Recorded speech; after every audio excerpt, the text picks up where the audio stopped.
Hey, this is Meridith Elliott Powell. You know what time it is. It is 8 a.m. Eastern, Saturday morning, my favorite time of the week. It is time for Sales Logic. Hanging out here with my partner, Mark Hunter. Mark, how does the show look this week? Hey, the show looks great. We're going to be talking about how to leave your competition in the dust. Smoke them, bury them, leave them behind. That's the topic we got today. It's going to be a good show. That is.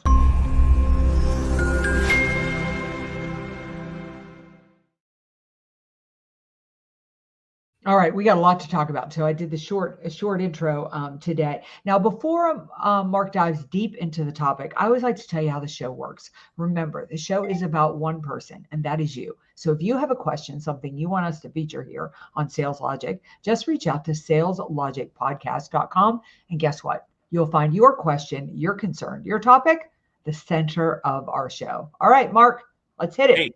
Let's go. And you know what? I'm going to tease the audience right now about the lightning round because we're going to be talking about AI and human interaction. Ooh, that's worth sticking around for, right? But anyway, hey, how to leave your competition in the dust. You know, when I saw this topic, I got really thinking about there's so many ways to be busy, hustle. But you know, it's how your customers see you. And I'm going to throw this out right away. If your customers aren't asking you questions about things that you don't sell, things that you don't have anything to do with, you are not at the higher level. You are not at the next level with your customers. You want to leave your competition in the dust? It's because your customers see you as being everything to them. So question, do they really value you? You know, we were talking about this last night at dinner. I was with a few clients, and not for this particular topic, but I was thinking about it in relationship to this topic. I think one of the number one things you need to do to leave your competition in the dust is reduce any friction between you and the customer. Last week, I reached out to a vendor of something that I want to buy, and it's a 5-figure investment. I'm ready to pull the trigger. And I was on my way to the airport when we were talking, and they got on the call and they said, "Oh, can you not be on video today?" I said, "No, I've got a really crazy couple of weeks." I said at that point, my husband was in the hospital, blah, blah. He goes, "Well, we'll just reschedule till when we can do this on video." And I was so like, why would you do that? You have somebody on the hook ready to buy, and you end the call because they want to interact with you in a way that is different. Like, why not at least get me on the call, have the conversation and say, "This all sounds really, really good. I'd still love to run you through the website. Could we set up a follow-up video call?" I just thought, what a way to open the door for your competition, right? See, this is where that salesperson was trying to get you to fit into their process. It is not about us getting our customers to fit into our process. It's us fitting into our customers' process. You were ready. You were talking. You were ready to make some decisions. We have to be flexible and adaptable. You're right. If you want to leave your competition in the dust, that means you've got to be there for them. You've got to be ready for them. It really kind of points itself well to the question we got from a listener, Marina, Silicon Valley. She says, "I work in software sales, competitive, crazy competitive, so hard to get a meeting with a customer. I need to stand out from my competition, but I'm struggling to figure out how." And this is the whole thing. That company, they didn't exactly avail themselves to you. And you probably, have you had another call with them? No, I didn't set up another call. And the reason was because I was so offended that I was ready to move and they were not ready. They wanted me to move at their pace. It sent a strong signal that the relationship is going to be more about them than it's going to be about me. So right. I didn't set, I just told him to reach out to me, which he's done a number of times, and I just haven't reset it.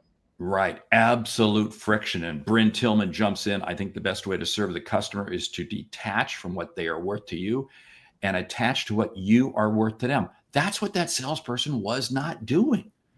And we have to be at that level, which means we have to understand, going back to Marina's question, you really have to stop and ask yourself, Marina, why would they want to have a meeting with a vendor? See, if they see you as a vendor, you're not worth anything to them. You really got to understand their business and really go downstream and upstream by creating enough relationships. I always look at this.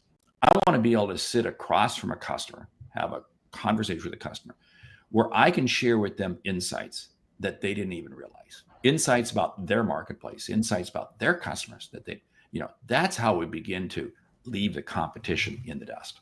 Yeah, Natalie, you're so right. Customers are buying at different times in different ways, and making it easy is more important than ever. I mean, I don't think you can ask yourself enough, have I done everything to remove the friction from the buying process? Because there's always more ways. So I think that's huge. The second thing I'm thinking about is how do you leave your competition in the dust is to throw the KPIs at the beginning of the sales conversation, that the products and services that I'm selling, the way I'm going to solve your problem is these are the deliverables you're going to get. This is what is going to be different. I just had this situation happening. I was competing with actually internal resources for learning and development, and my learning and development was far more expensive than the internal learning and development. But I went in with a mini training, and then I went in with deliverables of KPI. So I got the testimonials from the people who had been through the training. They were able to experience the difference. And then I delivered to executive leadership what would be different. So what were you doing? You were making it simple. You were making it easy for them to see it in their world on their terms. And again, this is the whole thing. So many times what happens is, going back to this salesperson who didn't want to have the call with you because you're in your car. Salespeople, we can overcomplicate things. We overcomplicate things. And you have to understand the customer on their terms. I go back to a very nice project I recently closed.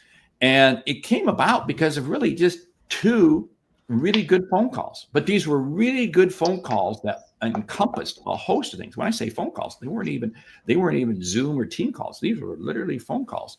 But we were able to go to such a level with 2 of the people in the company and myself. And it's amazing at the level. And what did that do? It allowed them to feel absolutely comfortable with me. Leaving the competition in the dust is not about hundreds of customers. It's about a few customers that you do absolutely an unbelievable work with. Yeah, and then they'll turn around and sell you to everybody else, right? That is so true. Again, it is. The easiest way to build your business is by having your current customers telling others about the great business that you're doing. And again, so many salespeople fail to jump on that. Yeah, why? I don't know why. That one blows my mind away.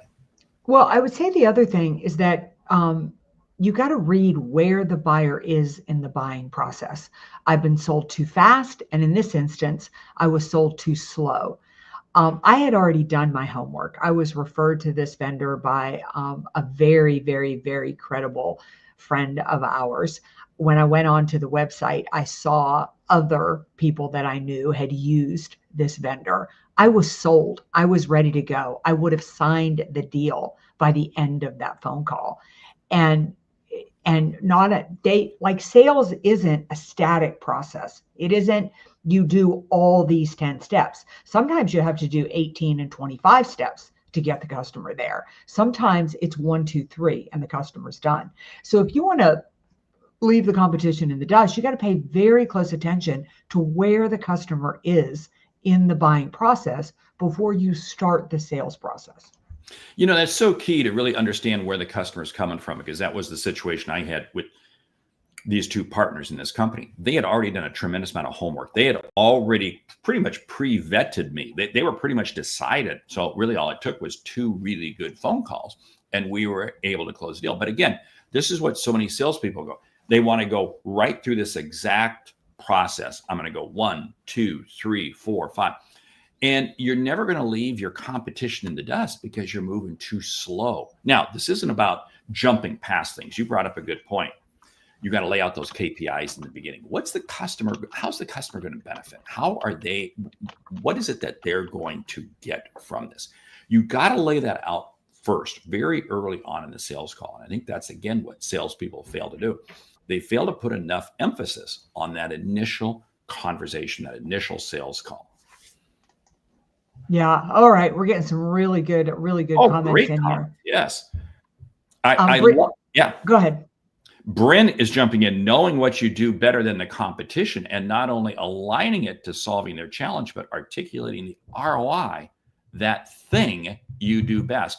Let's jump on this ROI for a bit, because I think without a doubt, ROI has always been at the foundation of any business decision being made, and even a B2C decision being made. ROI, what am I really going to get for this? But I think in today's economy, in today's environment, that's even more important.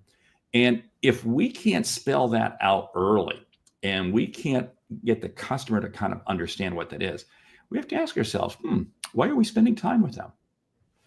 Yeah, I love what Dave is saying here, obviously, because he says I'm correct. Buyers have already done their homework. And if you are a part of their game, you are either a viable partner or there to keep the viable partner honest. Lead with their KPIs. You better know their KPIs before you go into that, before you go into that sales call.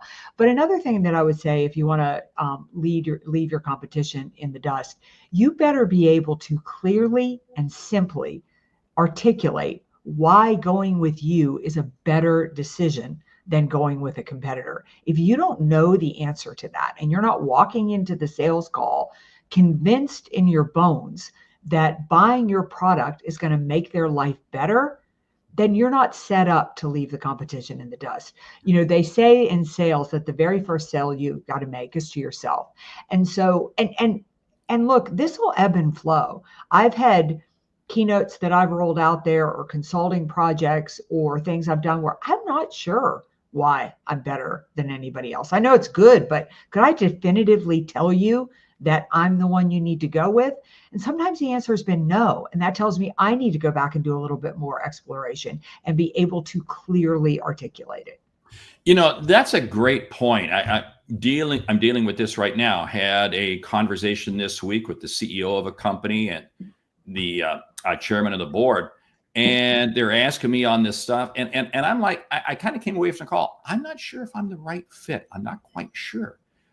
We agreed to have another call, and I'm having to go in and do a lot of research over the next couple of days to really understand, can I bring them that distinctive difference that's going to help them? And going back to Marina, this is the challenge you're facing in Silicon Valley in terms of getting appointments. Are you standing out enough? Are you really being unique enough? And many times that starts with the testimonials. And this is what the brain came back, the sales logic brain came back and said, you got to be building relationships and coming in with testimonials and case studies. And again, testimonials and case studies is one of the easiest ways for you as a salesperson to build more confidence yourself. Wow, this is what people are saying about that. This is what this case study. That helps you, because your point was so spot on. The first sale we make is to ourselves. And if we wouldn't buy from ourselves, why would our customer ever buy from us? Yeah. But I think it's okay at times to not be sure, that, not have that confidence. That's part of your homework to go back and explore. Let me give you a great example. Back in 2016, I think I released it in 2018. I really, my brand became Thrive, turning uncertainty to competitive advantage. And I kind of held my ground there for a while. Now, everybody and their brother, every time I see people in my market who do what I do, I see the words Thrive, uncertainty, and competitive advantage. I see my brand in everybody. So this week I've been exploring positioning companies, because I need to go in, do some work. My brand has been heavily commoditized, and I got to do something with it. So that's my focus right now, is to rebrand myself, reposition myself in the marketplace. So I've been interviewing companies who do this for a living and just couldn't find the right fit. And I found this company that doesn't work with people in my industry, but I really liked what they were doing. So I called them, and he was awesome. He got on the phone with me. He goes, I don't know if we can help you either. He was flat honest up front. He goes, but let's just talk about it. And rather than trying to figure out my problem, he said, I know you've done your homework on us. I've done homework on you, but I want you to tell me exactly what your problem is. And I'm going to tell you what we offer, and let's decide together if I can help you. It was an hour-long conversation, and probably one of the best sales conversations I've ever had, because I believe authentically he was really trying to figure out if he could help me. And I was very honest in completely blurting my problem. And we were doing the groundwork to try to figure out if they were right. Now they are. So we pulled the trigger and moved forward. But it was one of the best sales conversations because, kind of to Bryn Tillman's point, they were really trying to, the focus was not on them. It felt at least like they were trying to help me. Now stop and think about that. That was more than a sales call. Mm-hmm. That was a business call. That was a life call, because you were having a conversation that was going to so many different levels. And again, when we talk about leaving the competition in the dust, our customers have to see us in a different light. That gentleman, that person you were talking to was absolutely, without a doubt, doing just that. And as a result, your conversation went to a completely different level.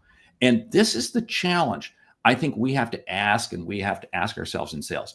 Is sales about just closing the sale, or is it truly about helping and shaping that customer and allowing them to get to the next level? I love Roberta's comment. Imitation is the most sincere form of flattery. Yes. Yeah, that's what I keep telling myself, Roberta, but I have to tell you, it's painful. Yeah. Well, why is it painful? Because you've worked so hard to establish your brand.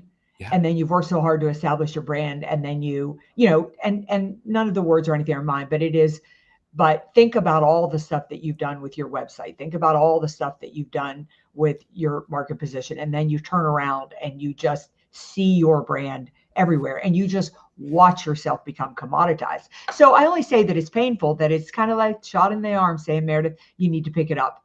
Well, but it also says that what you're doing is good. What you're doing is absolutely, and you're helping to change the marketplace. Now, it's up to you now to say, where do I go to the next level? How do I make that next leap? You're right, because just as you did this back, and I remember when you made that move back in 2018, the economy was good, right? I mean, the economy, and you were kind of like, but you were going to stick to your guns. You wrote that book, and you had all those case studies in there, but you stuck to your guns. And that's the whole thing, because again, if you want to leave competition in the dust, you got to believe in what it is that you do. Yes, you absolutely believed, and you rode that.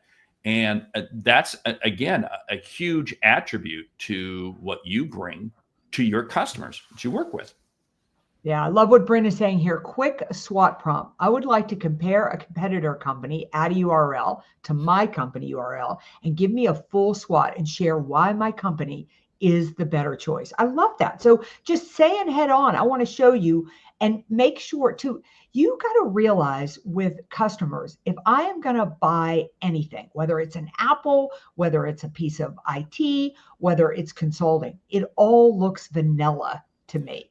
You have to help me understand why choosing you is the right choice. That is so true, because that's how you actually stand out and stand apart. Renee, that was also a consulting call. That's exactly what Meridith was having, that company. But you know what? Think about that. That's what every sales call we have. If we are not bringing insights to our customers that they can't get elsewhere, that they don't know, that we're just a vendor. We are just a vendor. Standing out from everybody else and leaving the competition in the dust is really being able to help your customers at a different level. This goes back to this whole thing that I want to have customers who are asking me, engaging with me, questions that I really shouldn't know the information on, but they trust me so much. They have so much confidence in me that they're asking me for my opinion. That's absolutely spot on. That's how we get difference. Hey, LinkedIn user writes, I wonder what he did to get you to feel comfortable having that level of conversation. Yeah, I love this question. I'm so glad that you asked it. There's a couple of things. Number one, when I found them, the very first, before I ever had to have a conversation, they had a free masterclass that goes on a loop that I could understand their process, what they do, and intimately how they go about what they do. So I was comfortable having that level of conversation because I had already positioned them in my mind as an expert and a resource. And so it's such a good question. I'm so glad you asked it, is that because I think another piece of leaving your competition in the dust is you have to have market positioning. I mean, it is so much easier for me on a call to convince people to go with me rather than my competition when they've already heard all my arguments as to why I'm the expert in the field. Hey, I love Roberta's comment. Emotions are contagious. If you're feeling excited and certain that will be picked up by the prospect, yeah, it does. And that can, hey, on one hand, that can work for you, but on more times than not, it's going to work against you because you also become clouded in your judgment and your decision-making process. We see this especially in negotiations. Hey, time is like ripping past. We got to get to the book. The book, Seth Godin, Purple Cow. We've all got a copy of that book, right? Oh yeah, no better market differentiator than Purple Cow. If you hadn't read it in a while, I hadn't read it in a while, and when we picked it out for the book this week, I went and picked it back up on Audible and rereading it. But if you really want to stand out, nothing better than being a Purple Cow, and Seth Godin in that book really lays out the plan. And the story he shares in that, you're driving down, you're driving through some farmland, you see some cows, they all look the same, but that purple one stands out. We have to stand out apart. Okay, you ready for the lightning round? I am. Lightning round, top 10 ways AI can make you more human. Well, it gives you more time to be human, right? Because all those repetitive tasks that we've got, AI gives us the time to spend more time doing what we do well, and that is engaging the customer. That is so true because it's about personalization. Because if I can get AI to do all that stuff, I can personalize. Personalization is more important than ever in today's AI-driven world. All right, number 3, I would say that it can give you more education and more insight. So that you can have higher quality conversations. And with that, it allows us to go downstream and upstream. I talk about this a lot, but it's really understanding what the customer's role is in the marketplace. Because if I can understand their world at as deep a level as they do, it's going to put me at an advantage and I'm going to have a better conversation. Yeah, number 5, it tells you it can really signal you in on what the top pain points are in the industry, or even in particular with the customer, so that you can come across more engaging and more connected. And I can take that even further by saying, what's some predictive analytics? What's the industry going to look like? What are they going to look like a year or two from now? You can begin to model those things so you can really help them understand and help you feel more comfortable. Where are they going to be a couple years from now?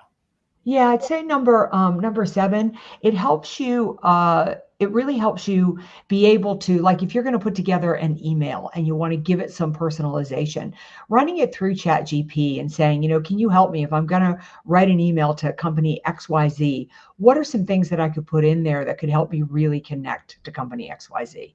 And I'm going to add to that, use chat or whatever to help you write it, but don't send it exactly the way they sent it. It's a great starting tool, but you are the finishing expert. Put your own personalization onto it.